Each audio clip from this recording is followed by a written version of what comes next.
Baik, selamat sore Dokter Maharani, luar biasa. Assalamualaikum warahmatullahi wabarakatuh.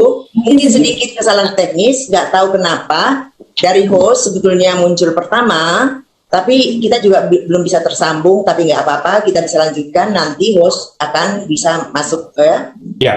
Ini sih ya Pak host ya. Baik. Ya. Pertama-tama kami ucapkan terima kasih kepada ibu-ibu, bapak-bapak semua yang telah hadir di webinar ini. Pokoknya kita berkumpul di sini sebenarnya untuk berbagi pengalaman dan berbagi kebahagiaan, bagaimana kita juga menjalani kehidupan kita di masa lansia ataupun menyongsong masa lansia. Ide ini datang dari Pak Dr. Insinyur Sani Suharli selaku Presiden Rotary Club Jakarta Tamrin. Tapi saya nggak tahu bagaimana ini tadi ada beliau nggak tahu letak di mana. Kita kadang-kadang kalau sudah usia-usia begini mengenai teknologi begini-begini, tiba-tiba kita stuck ya. Saya nggak tahu bagaimana, tapi nggak mungkin beliau kenapa bisa menghilang di sini ya. Tapi nggak apa-apa, kita lanjutkan saja berbincang-bincang. Untuk itu saya mengucapkan terima kasih kepada Bapak Sani Suharli yang telah mengorganisir acara ini. Jadi kita bisa mulai saja dengan sedikit presentasi dari saya. Gimana nih ini ya? Ya. Di atas usia 80 tahun kita masih sehat, aktif dan bahagia. Kalau kita lihat ya. Apakah dokter bisa presentasi atau dari kami, Dok? Ya, dari saya saja. Oke, langsung ya. Ya. Nah, ini bisa nggak Mayang di sini? Share screen ya. Share screen ya, sebentar.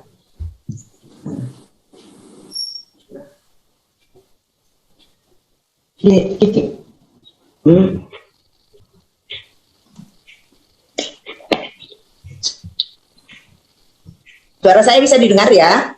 Bisa. Jelas, dokter. Ya? Oke. Yes. Kalau kita perhatikan angka rata-rata hidup di dunia di Jepang itu sampai 83,3% angka rata-rata semua, sedangkan pria 81,5 dengan tahun dan wanita 86,5. Switzerland juga semua di atas 83. Tapi Indonesia 71,3, pria 69,4, sedangkan wanita 73,3. Jadi terlihat di sini selisihnya itu orang Jepang itu bisa hidup 13 tahun lebih panjang dari kita ya. Juga Switzerland. Amerika itu tidak sampai 80, 79 kira-kira. Negara yang paling rendah itu angka rata-rata hidupnya dari Afrika Tengah. Jadi kita 71. Tetapi kenyataannya sekarang ada banyak orang kita, orang Indonesia yang sudah mencapai usia 85, 87, bahkan 90 ya. Berarti itu menggembirakan ya. Menggembirakan. Kenapa ini bisa terjadi ya? Kita bisa lihat ternyata hidup panjang itu 20-30% ditentukan oleh gen. Sisanya ada lifestyle. Ya. Seorang peneliti dari Amerika, fellow dari National Geographic, telah menawarkan penelitian. Ternyata di dunia ini ada 5 zona yang penduduknya bisa berusia di atas 100 tahun, sehat dan aktif. Daerah itu, ya area itu adalah Okinawa di Jepang, Sardinia di Italia, Lindaloma di California, Nicoya di Costa Rica, Ikaria di Greece. Di daerah area ini, saya mengatakan area bukan negara ya, di area-area ini penduduknya bisa mencapai lebih 100 tahun, sehat, dan jarang sekali ditemukan orang-orang yang obes, darah tinggi, diabetes, kardiovaskular disease, apalagi Alzheimer. Ya ini dia, kalau kita lihat di peta di dunia, Lindaloma California, ya kalau angka rata-rata Amerika sih memang di bawah 80, tapi Lindaloma ini istimewa. Nicoya, Sardinia, Ikaria, dan Okinawa.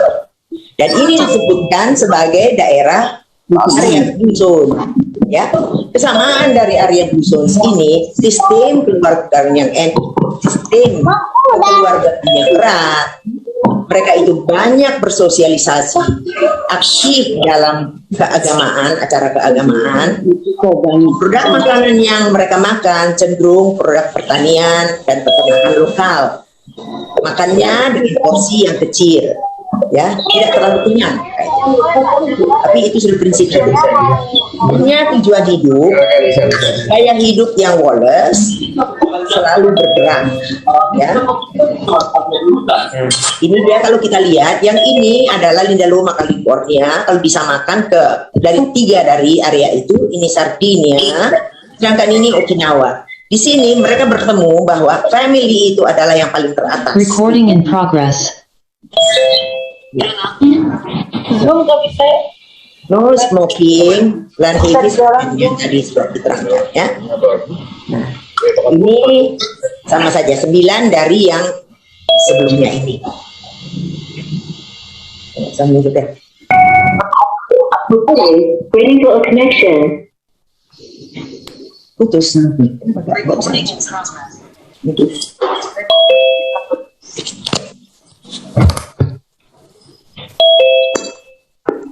Ya, kalau di dalam bentuk piramidnya yang dipublikasikan, ya, Blue Zones ini telah dipublikasikan oleh Dan Bretner di New York Times Magazine tahun 2005, ya. Nah, di sini dia bisa membuat suatu piramid. Di sini adalah kekeluargaan yang erat, ya. Di sini connecting dengan perkumpulan religi, dan ini silaturahmi, makan selalu kecil pada porsi yang kecil 80% dan banyak sayur-sayuran dan buah-buahan. Negara-negara yang memang meminum wine, mereka meminum wine itu di Italia, mereka tidak akan bisa lepas dari wine-nya. 1 sampai 2 gelas minimal wine 1 hari, ya, itu bagus untuk kardiovaskuler, ya. Dan punya tujuan hidup, dan selalu hidup itu Wallace, ya, Drimo, dan berterima kasih, dan selalu bergerak. Setelah dipublikasikan mengenai Blue Zones ini, banyak buku-buku diterbitkan, ya, di Amerika. Blue Zones ini termasuk dietnya, termasuk Blue Zones, happiness, dan segala macamnya. Terjadilah gelombang yang mengikuti kehidupan lifestyle Blue Zones ini di Amerika dan Eropa seterusnya. Mungkin di Indonesia juga ini bukan suatu hal yang baru lagi, ya, karena ini sejak tahun 2005. Tapi saya rasa tidak ada salahnya kalau kita tetap mengulang ini, terutama untuk generasi muda, supaya hidup sehat, sehingga bangsa kita nanti akan menjadi bangsa yang sehat, ya. Karena pada prinsipnya juga kita harus menyesuaikan dengan lokal produk kita. Di Inggris, anak-anak yang lahir tahun 2013 diperkirakan 30% nanti akan di atas 100 tahun. Ya.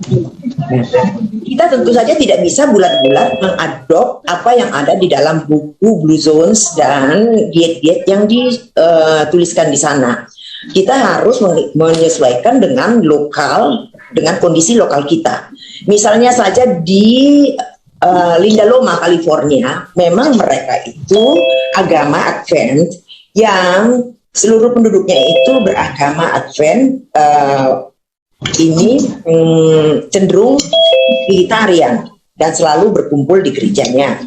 Di Sardinia, Italia, mereka itu kan tidak lepas dari makan mereka yang noodle dan pizza, dan mereka memakan 40% whole grain, produk susu 26. Selamat siang.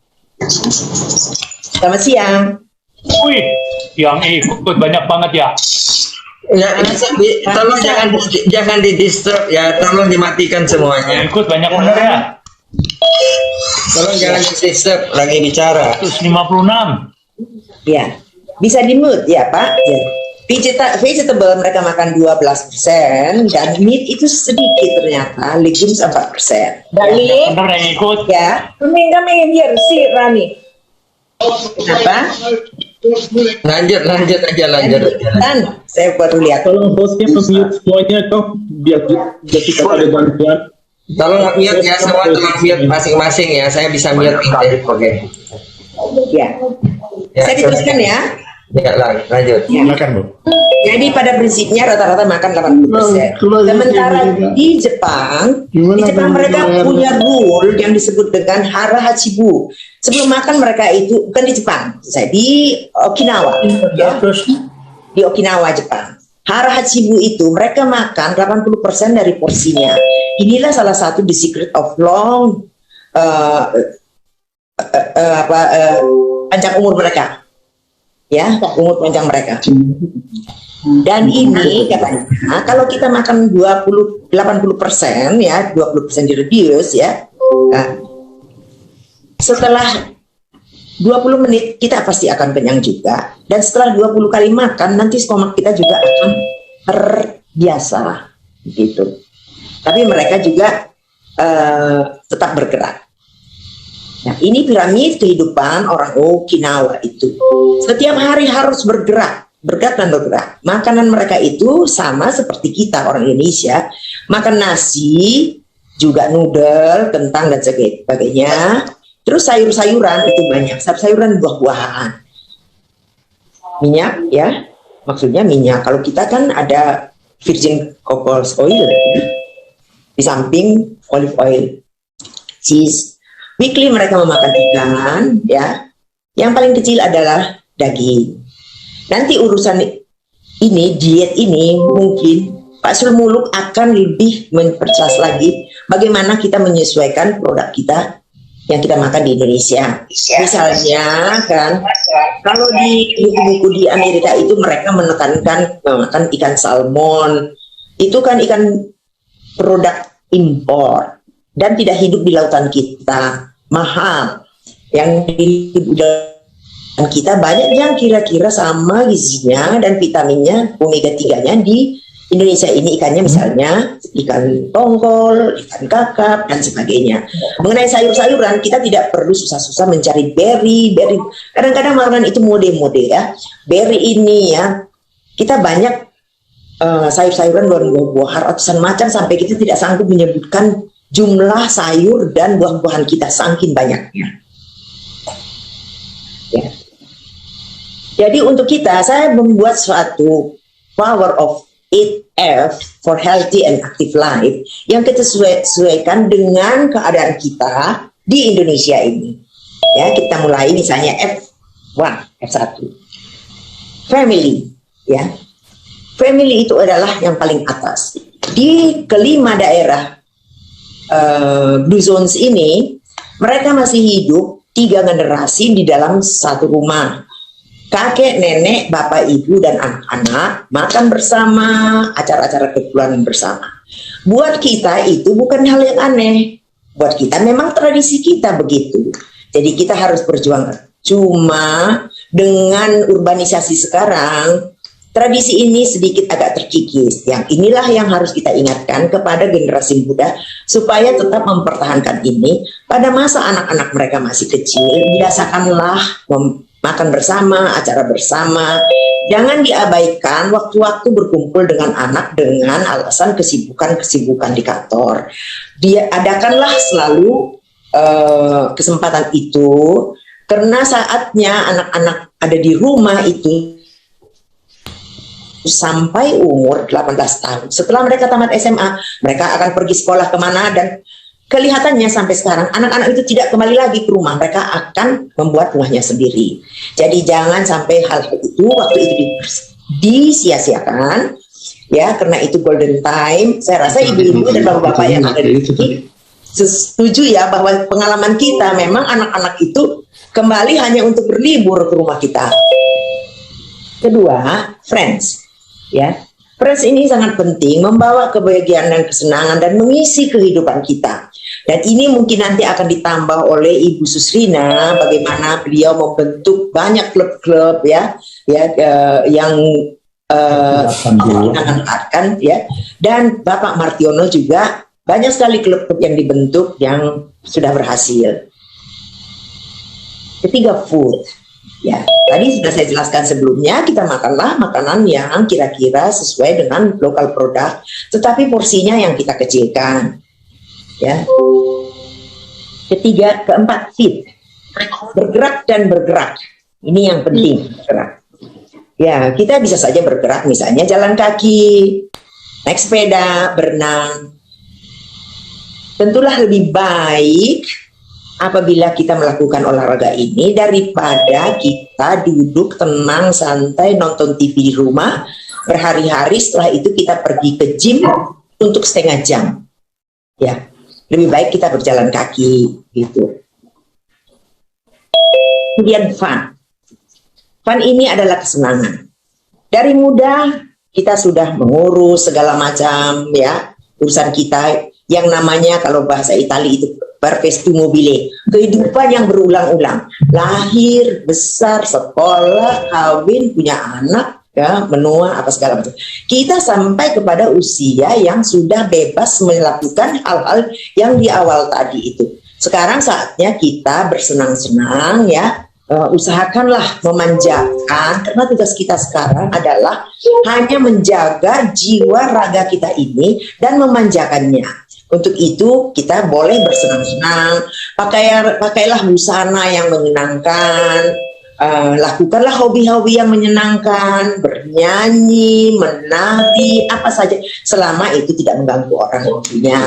Holiday, tidak pasti, traveling misalnya, ya. Fun ini sangat penting. Dari muda kita sudah diberi kesempatan untuk mencari uang. Pada saat kita sudah lanjut usia, usahakan atur sendiri. Karena kita tidak seperti di negara-negara Eropa, mereka itu punya asuransi masa tua. Negara akan mengurus mereka sampai mereka meninggal. Tetapi kita di Indonesia tidak punya, jadi kita harus mengurus sendiri. Ingat bahwa uang di kantong kita adalah uang kita. Uang di kantong orang lain kepada siapa kita titip itu bukan uang kita, itu uang. Itu harus selalu kita camkan. Kalau kita bisa memanage uang kita sendiri, kita akan merasa tidak ada ketergantungan. Ya, kalau misalnya jangan lagi berpikir untuk mencari melipat-lipat gandakan uang, ya, sudah tidak waktunya lagi. Terus jangan pelit kepada diri sendiri, pakai untuk diri sendiri. Kalau misalnya ada kebolehan, kita bisa menyumbang ke badan-badan sosial dan memberikan kado-kado. Paling enak kalau kita bisa memberikan kado, rasanya kita bermanfaat, biarpun itu kecil. Waktu memberikan angpau kepada anak cucu kita, enak sekali. Free stress, F7 ya. Free stress ini, kalau yang lain-lain ini sudah bagus kita manage, tentu kita stres itu sudah tidak terlalu banyak lagi. Jadi free stress ini bisa disalurkan dengan misalnya kita mengikuti perkumpulan keagamaan, masuk ke pengajian, persekutuan doa, dan untuk urusan-urusan sosial, amal, dan lain-lainnya. Sekarang future. Future ini ya, ini yang harus kita persiapkan benar-benar ya. Kita akan menghadapi masa yang lebih sulit setelah umur 70 ya. Di beberapa suku di Indonesia, katakanlah orang Batak ya, umur 70 itu dirayakan agak besar, karena disitulah kita bersyukur bahwa kita telah mencapai usia 70. Setelah 70 itu, jalan itu akan semakin terjal. Dan juga mengingatkan anak-anak bahwa orang tuanya itu sudah 70. Hai, mulailah perhatikan lebih ekstra serius kehidupan orang-orang tuamu. Gitu kira-kira. Ya.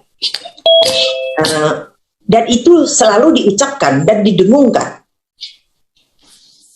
Setelah umur 70, kita harus berusaha, maaf saja nih, setiap pertambahan umur kita, kumandangkan kepada anak-anak. Mami sekarang sudah 71. Tidak apa-apa. Tahun 72, Mami 2 minggu lagi 72. Kalau tidak, mereka tidak ingat. Dan kita juga kadang-kadang terlibat saja. Artinya, kalau kita kumandangkan di hati kita, kita sudah umur 72. So, let's change your life, change your style. siap-siap ya menghadapi segala macam itu. Jadi kita siap dan selalu aktif. Ya. Pertama, terpicu kita yang kita persiapkan, orang-orang dekat kita, teman-teman sahabat itu banyak yang sudah menghilang, mungkin meninggal. Anak-anak dan generasi muda mungkin terlalu sibuk. Pasangan kita mungkin telah mendahului kita. Jadi siap-siaplah untuk hidup sendiri. Kedua, perhatian orang sudah berkurang. Lampu sorot tidak lagi ke kita.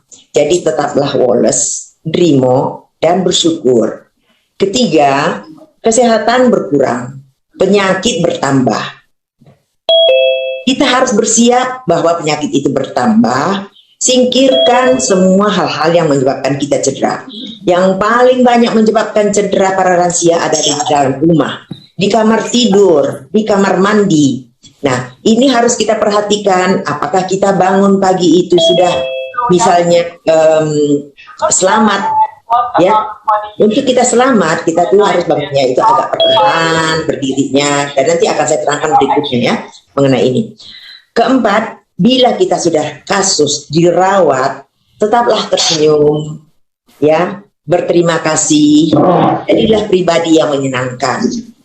Orang akan lebih senang melihat kita seorang lansia yang bersih, harum, pakailah minyak wangi, ya, itu termasuk atribut kita kalau sudah lansia, ya, dan muka ramah, sehingga keriput-keriput yang ada di wajah kita ini hanya sekedar pemanis wajah. Kelima, uang sendiri yang akan menolong. Jadi itu selalu kita ingat, uang kita di kantong kita, uang kita di kantong orang, bukan uang kita. Diingat ini tetap. Keenam, kemungkinan pikun.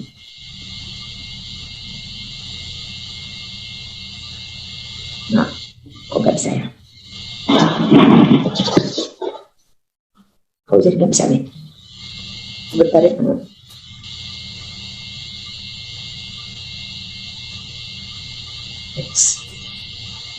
Bisa. Maaf sebentar ya. Ada ini ya. Caranya memperlambat dan mencegah pikun ya. Istirahat yang cukup. Hiduplah woles. Tidak semua problem itu bisa kita selesaikan. Semua problem akan bisa berakhir. Itu harus kita ingat. Jadi tetaplah nerimo dan bersyukur. Ketiga, jangan termenung. Jangan melamun pikiran kosong. Gampang pikun kita kalau suka melamun. Keempat, harus mengasah otak. Mahathir Muhammad, Pak Mahathir hidup sampai umur 95 karena beliau selalu mengasah otot dan otak, ini selalu dipesankan oleh beliau. Jadi kita selalu mengasah otak.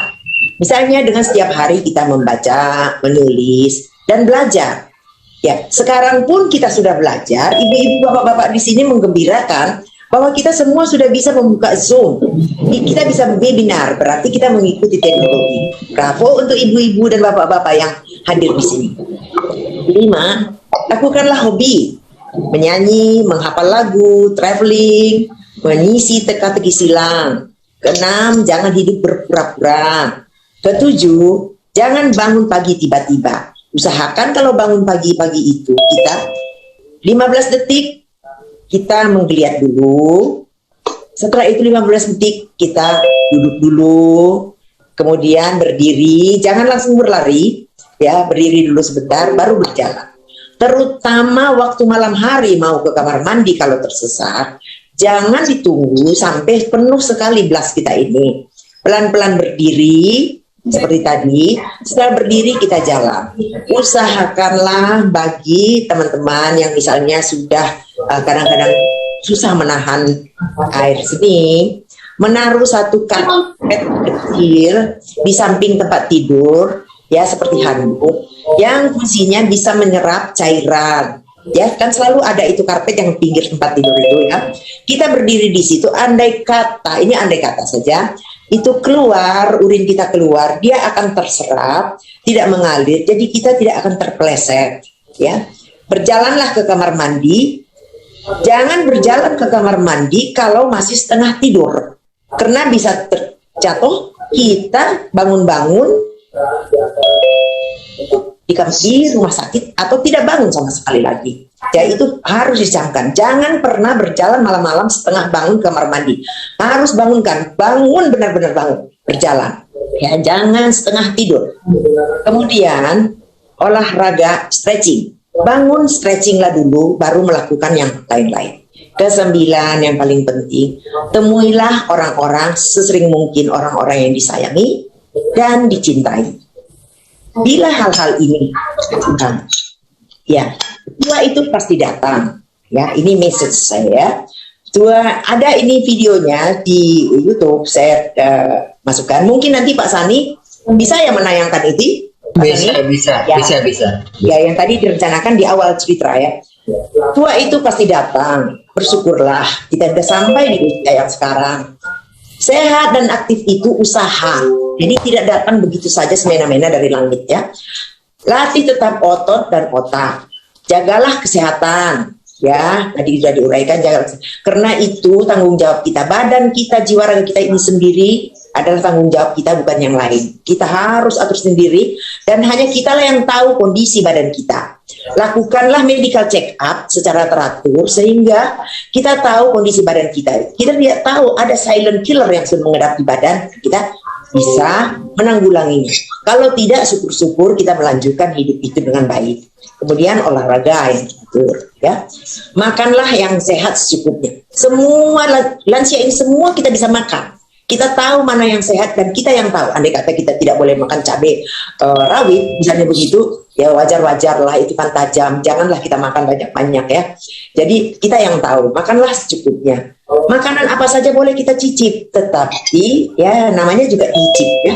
Sedikit-sedikit lah. Ya, jangan kita terlalu, ada kadang-kadang anak, mami tidak boleh makan ini, papi tidak boleh makan ini. Tidak, boleh kita cicip sedikit ya. Karena memang orang tua itu kadang-kadang sudah kekanak-kanakan ya. Semua pengen dicicip boleh gitu. Lakukanlah hal-hal yang menyenangkan.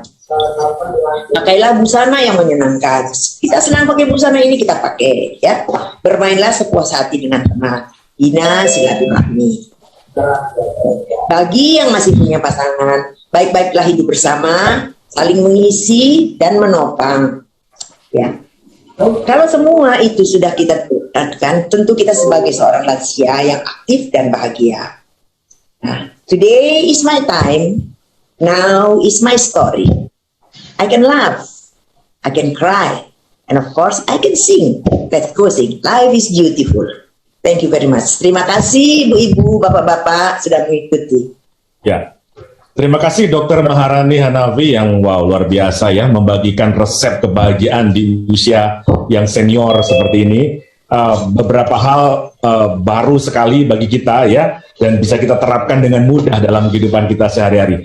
Tapi sebelum kita lanjutkan lebih dalam lagi obrolan kita, Bapak Ibu, ada yang terlewatkan dari depan, yaitu host kita ya, yang juga akan menyampaikan tentang acara ini ya, Dr. Insinyur Sani Soeharli. Waktu dan tempat saya persilakan Pak Sani. Yes, Assalamualaikum warahmatullahi wabarakatuh. Salam sejahtera untuk kita semua. Ibu-ibu, bapak-bapak yang saya hormati, teman-teman. Waalaikumsalam. Sahabat, Bravo. saya mau cerita tadi ada eksiden. Kenapa? Listrik saya mati, internet saya mati, saya masuk lagi nggak bisa masuk karena sudah lewat dari 100. Tadi kapasitasnya 100. Jadi tadi kami terpaksa menambah untuk jatah 500. Jadi mesti bayar pakai kredit card 500. Untung ya, saya terima kasih, bersyukur bahwa Pak rekan saya, sahabat saya, Pak Jose Marmoto sudah memulai. Tadi ya saya udah panik. Saya tidak bisa masuk, saya jadi host, saya nggak bisa masuk, kan aneh. Jadi, wah, saya di depan. Jadi alhamdulillah sekarang saya sudah bisa masuk. Saya kebetulan Presiden Rotary Club Jakarta Tamrin yang kami dirikan pada tahun 1990. Sejarah Rotary Club Jakarta Tamrin cukup baik karena ada beberapa pejabat, Menteri Keuangan almarhum Radhi Prahiro, Gubernur DKI, banyak lagi, Pak almarhum Pak Suhendro, almarhum Pak sudah punya samudera. Ya semuanya bergabung di sini. Jadi saya ini dipilih menjadi presiden ketiga kalinya karena terpaksa. Ini Rotary Club saya ini tinggal orang tadinya yang sudah usianya 75 ke atas. Saya yang termasuk paling muda 51. Jadi saya ambil over karena hidup segan mati nggak mau. Jadi tahun ini alhamdulillah kita sudah bertambah dan manusia-manusianya yang sudah berkualitas. Mungkin kita akan tambah lagi, nantinya kita akan berkembang lagi sehingga misi Rotary Club ini jadi